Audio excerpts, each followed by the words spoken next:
Hello friends, good afternoon, Ram Ram, नमस्कार, सत श्री अकाल। कैसे हैं आप सब? चलिए, आज हम बात करेंगे मनोविज्ञान की। ठीक है, बात करते हैं हम मनोविज्ञान की। इसके पहले हमने हिंदी व्याकरण देखा था। हिंदी व्याकरण हमारी लमसम फिनिश हो चुकी है, उसको रिवीजन में रखते हैं। और ये सब्जेक्ट आपके मैक्सिमम सारे टीचिंग, जॉब, कॉम्पिटिटिव एग्ज़ाम के लिए हैं। स्पेशली हम बात कर रहे हैं टेट और सुपर टेट की। ठीक है, तो चलिए बात करते हैं। हम आगे टॉपिक देखते हैं अपना, ओरिजिन ऑफ साइकोलॉजी। ठीक है, तो ओरिजिन ऑफ साइकोलॉजी, इसका उद्भव कब हुआ था? उसका उद्भव कब हुआ था? तो इसका उद्भव जब भी पूछा जाएगा तो क्या बताएंगे आप? 1590 में हुआ था। कब हुआ था? मनोविज्ञान का जो है मनोविज्ञान की उत्पत्ति, जिसे हम हिंदी में बोलते हैं मनोविज्ञान की उत्पत्ति, कब हुई थी? 1590 में हुई थी। ठीक है, और ये किस भाषा में हुई थी? ये लैटिन भाषा में हुई थी। ये किस भाषा में हुई थी? ये लैटिन भाषा में होती। ठीक है, शताब्दी पूर्व दर्शन शास्त्र शाखा के रूप में माना गया है। मतलब बहुत शताब्दी पूर्व जो है इस दर्शन शास्त्र को, मनोविज्ञान दर्शन शास्त्र को किसके रूप में माना गया है? शाखा के रूप में माना गया। दर्शन शास्त्र को किसके रूप में माना गया है?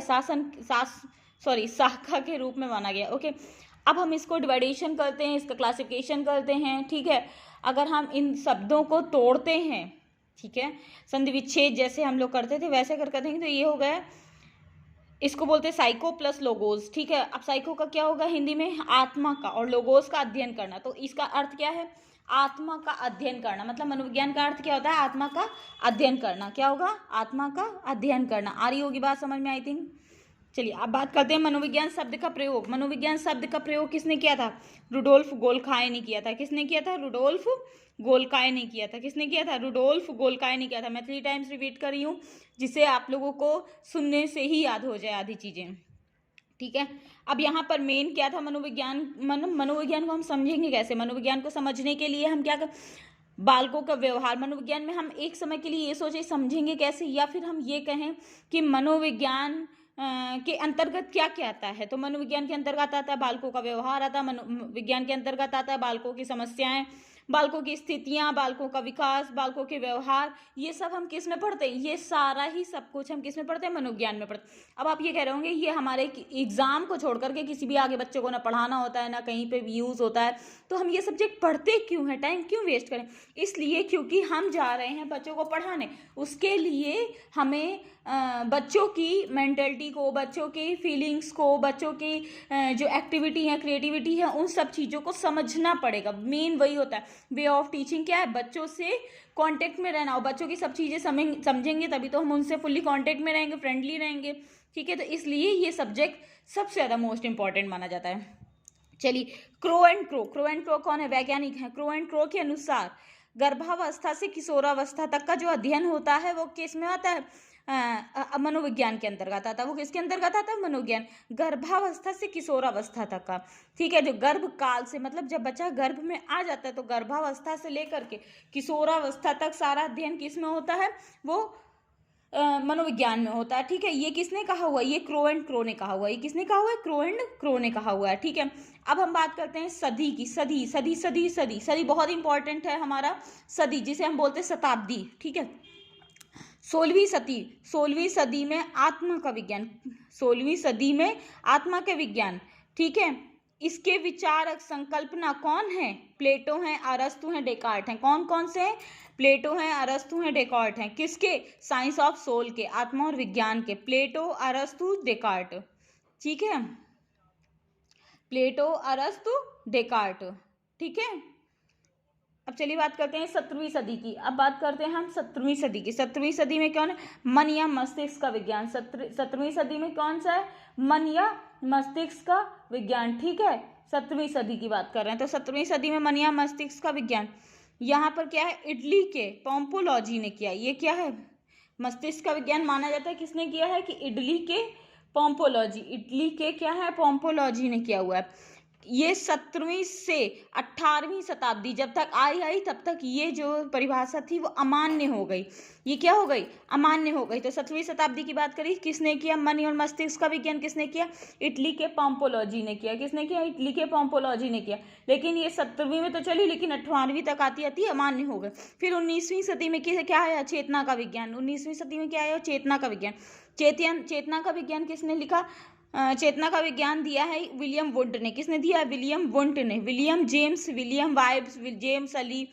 ठीक है, अब ये सोच लीजिए, मोटा मोटा एक ट्रिक है आपके लिए कि जो चेतना से रिलेटेड है, चेतना से रिलेटेड कुछ भी है आपका, वो आपका विलियम नाम के जितने भी हैं, विलियम जेम्स हैं, विलियम वुंट है, कुछ कितना भी है, ठीक है, वो उन्होंने सबने किसके बारे में बात करी हुई? उन्होंने सबने किसके बारे में बात करी हुई है? चेतना के बारे में बात करी, मतलब चेतना का विज्ञान। चेतना के बारे में बात करी मतलब चेतना का विज्ञान। ठीक है, ये बात करी है 18 से 19वीं तक का। ठीक है, किसकी? 18 से 19वीं। लेकिन ये भी अपूर्ण अर्थ के कारण, अपूर्ण अर्थ में होने के कारण क्या हो गई? ये भी अमान्य हो गई। ये भी क्या हो गई? अमान्य हो गई। अब बात करते हैं 20वीं सदी की। 20वीं सदी जो कि अभी चल रही है। अभी क्या चल रहा है? व्यवहार का विज्ञान। अभी किस पे फोकस करते हैं? व्यवहार के विज्ञान पे फोकस करते हैं। किस पे फोकस कर रहे हैं? व्यवहार के विज्ञान पे फोकस करते हैं। तो व्यवहार का विज्ञान किसने दिया? Watson, Woodworth, Skinner, Thorndike, McDougall. किसने दिया हुआ? वॉटसन, वुडवर्थ, स्किनर, थॉर्नडाइक और McDougall. Watson, Woodworth, Skinner, Thorndike और मैकडूगल ने दिया। क्या दिया है? 20वीं शताब्दी में व्यवहार का विज्ञान दिया। क्या दिया? 20वीं सदी में व्यवहार का विज्ञान दिया हुआ है।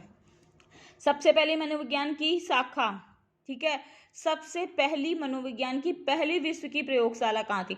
विलियम वुंट ने 1879 में 1879 में जर्मनी के लिप्जिंग नामक स्थान पर मनोविज्ञान की प्रथम प्रयोगशाला की थी। अब यहाँ पे देखिए, अब आपको ट्रिकी क्वेश्चन कैसे कैसे पूछे जा सकते हैं। सबसे पहले मनोविज्ञान की पहली विश्व की प्रयोगशाला किसने दी? विलियम वुंट ने दी। कब दी? 1879 में दी, मतलब 1879 में दी। कहाँ दी? जर्मनी में दी। जर्मनी में कहाँ दी? के लिप्सिंग नामक स्थान पर दी। कहाँ दी? जर्मनी में लिप्सिंग नामक स्थान पर दी। ठीक है, जर्मनी में लिप्सिंग नामक स्थान पर दी। अब इतने क्वेश्चन एक लाइन में देखिए, आपके इतने क्वेश्चंस बन गए आपके, समझ आई बात? जिसे कार्ल मार्क्स विश्वविद्यालय के नाम से जाना है, कि जिसे किस नाम से जाना जाता है? कार्ल मार्क्स विश्वविद्यालय के नाम से जाना जाता है। जिसे किस नाम से जाना जाता है? कार्ल मार्क्स विश्वविद्यालय के नाम से जाना जाता है। इतनी बात आ गई समझ में? वुंट को ही प्रायोगिक मनोविज्ञान का जनक कहा जाता है। वुंट को क्या कहा जाता है? वुंट को प्रायोगिक मनोविज्ञान का जनक कहा जाता है। अब देखिए यहाँ पे बात कर रहे थे हम विश्व की प्रयोगशाला की, अब हम बात कर रहे हैं भारत की। अब हम किसकी बात कर रहे हैं? भारत। तो भारत में पहली प्रयोगशाला कब थी? अमेरिका में स्टेनले हॉल प्रयोगशाला। अमेरिका में कहाँ पर? स्टेनले हॉल प्रयोगशाला। एन सेन गुप्ता, ठीक है, NN सेन गुप्ता किसने दी थी? NN सेन गुप्ता, नरेंद्रनाथ सेन गुप्ता द्वारा कलकत्ता विश्वविद्यालय में दी गई। अब देखो, बात करी जब हमने विश्वविद्यालय की, तो विश्व में जो प्रयोगशाला थी वो किसने दी? विलियम वुंट ने। भारत में किसने दी? स्टेनले हॉल ने। भारत में किसने दी? स्टेनले हॉल ने। विश्व में कब दी गई थी? 1879 में। ठीक है, विश्व में कब दी गई थी? 1879 में। किसने दी थी? लिप्जिंग। कहाँ पर? सॉरी, दी थी लिप्जिंग नामक स्थान पर, जर्मनी के लिप्जिंग में। और यहाँ पे क्या? अमेरिका में स्टेनले हॉल प्रयोगशाला। ठीक है, किसने दी थी? NN सेन गुप्ता ने दी थी। यहाँ पे विलियम वुंट ने दी थी। यहाँ पे NN सेन गुप्ता ने दी है, जिनका फुल फॉर्म नरेंद्रनाथ सेन गुप्ता है। ठीक है, यहाँ पे जर्मनी में दी गई थी, भारत में कलकत्ता में दी गई। विश्व में जर्मनी में, भारत में कलकत्ता में दी गई। आ गई बात समझ में? इतने देखो आपके दो क्वेश्चन, पूरे 2 लाइन के क्वेश्चन कितने में बन सकते हैं। चलिए अब बात करते हैं हम अधिगम। अधिगम का अर्थ क्या होता है? अधिगम का अर्थ होता है सीखना। अधिगम का अर्थ क्या होता है? सीखना। व्यवहार में परिवर्तन की एक प्रक्रिया है। ठीक है, सीखना क्या है? व्यवहार में परिवर्तन की एक प्रक्रिया को भी हम अधिगम कहते हैं, और सीधा सीधा अगर बोले तो हम सीखने को भी क्या कहते हैं? अधिगम ही कहते हैं। ठीक है, अब बात करते हैं नोट की। तो नोट में क्या, यह प्रक्रिया मतलब जो अधिगम है, जो सीखना, जो ये प्रक्रिया है ये कब चलती है? जीवन पर्यंत चलती है, जिससे हम कभी भी कुछ भी सीखते ही रहते हैं। बुढ़ापे तक बोलते हैं ना, हम एक दूसरे से सीखते, कभी छोटों से सीखते, कभी बड़ों से सीखते। तो सीखना जीवन पर्यंत चलने वाली एकमात्र प्रक्रिया है। ठीक है, अब बात करते हैं व्यवहार। व्यवहार शब्द विलियम मैकडूगल ने दिया था। व्यवहार का शब्द किसने दिया? विलियम मैकडूगल ने दिया। ठीक है, इन्होंने आउटलाइन ऑफ फिजियोलॉजी पुस्तक में प्रयोग किया था। कहाँ पर प्रयोग किया था?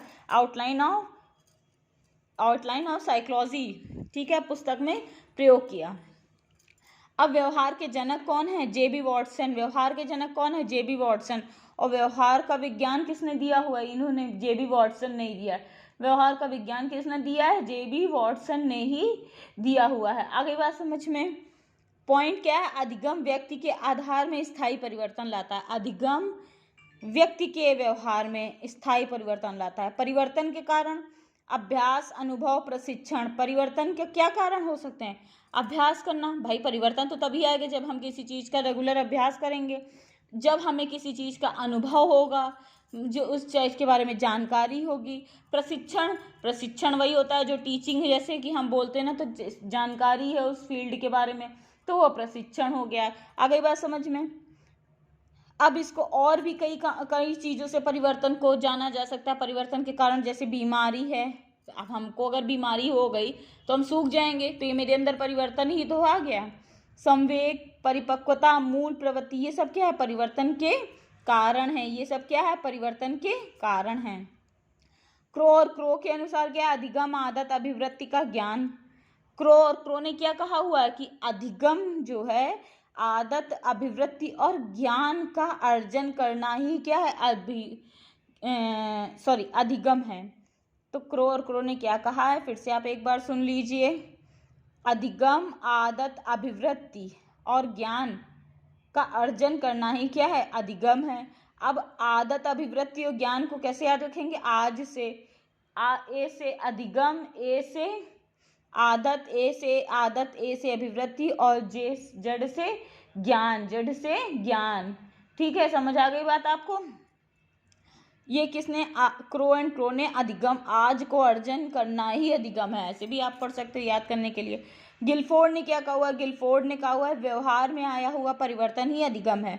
व्यवहार में आया हुआ परिवर्तन क्या है? अधिगम है। एग्जाम्पल, अच्छे से बोलना ही अधिगम, अच्छा परिवर्तन। बुरे से बोलना, खराब परिवर्तन। गिलफोर्ड ने क्या है? अगर हम किसी को फोड़ देते हैं, जबरदस्ती तोड़ देते हैं, तो वो क्या है? वो भी तो परिवर्तन है। तो चाहे हम अच्छे से बोले चाहे खराब से बोले, दोनों ही क्या है? व्यवहार में आया हुआ एक परिवर्तन है। आ रही बात समझ में? और बीएफ स्किनर ने क्या कहा है? अधिगम व्यवहार में उत्तरोत्तर अनुकूलन की प्रक्रिया है। बीएफ ने क्या कहा है? अधिगम व्यवहार में उत्तरोत्तर अनुकूलन की प्रक्रिया है। गेट्स ने क्या कहा? अनुभव द्वारा व्यवहार में परिवर्तन लाना ही अधिगम है। गेट्स ने क्या कहा? अनुभव द्वारा व्यवहार में परिवर्तन लाना ही क्या है? अनुभव के द्वारा जो परिवर्तन लाया जा रहा है वो गेट कह रहे हैं।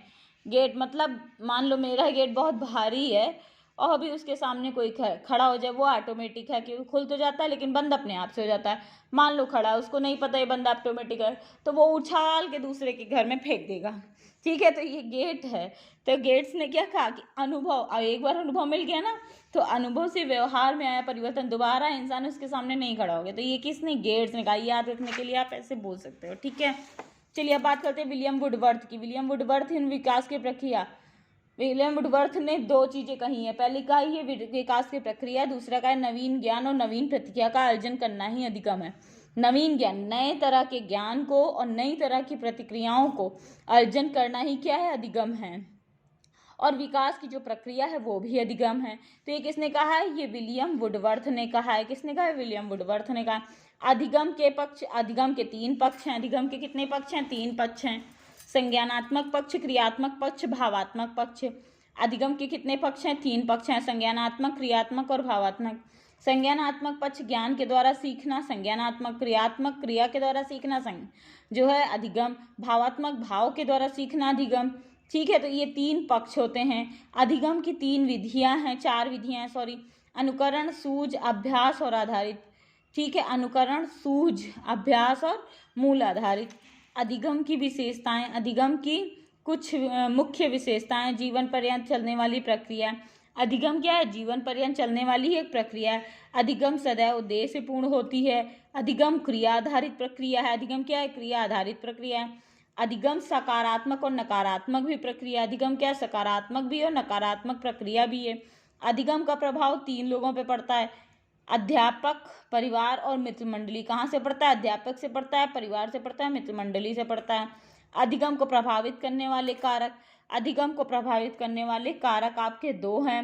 अधिगम की गति या तो कम या तो तेज होती है, या तो अधिगम की गति तेज होती है या तो कम होती है। ठीक है, अब बात करते हैं अभिप्रेरणा की। अब किसकी बात करेंगे हम? अभिप्रेरणा की। तो अभिप्रेरणा क्या है? कम या ज़्यादा। अभिप्रेरणा भी 2 प्रकार की होती है, कम या तो ज़्यादा।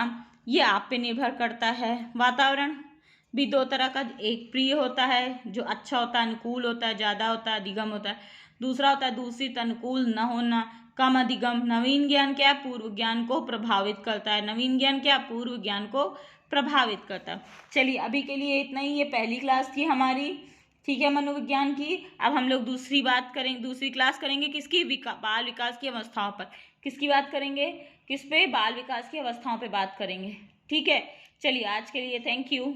हमारे चैनल को, प्रियंको चैनल के लिए आपको बहुत बहुत बहुत बड़ी वाली रिक्वेस्ट है कि आप इसको बहुत सारे लोगों पे शेयर करिएगा, क्योंकि वो सारे के सारे सब्सक्राइब कर दें। और फिर आप इसको पूरा वीडियो देखिएगा, जिससे आपको 2-3 बार देखेंगे ऑटोमेटिक सब कुछ याद हो जाएगा। ठीक है, और आप इसमें कमेंट करना तो बिल्कुल भी मत भूलिएगा। Thank you so much.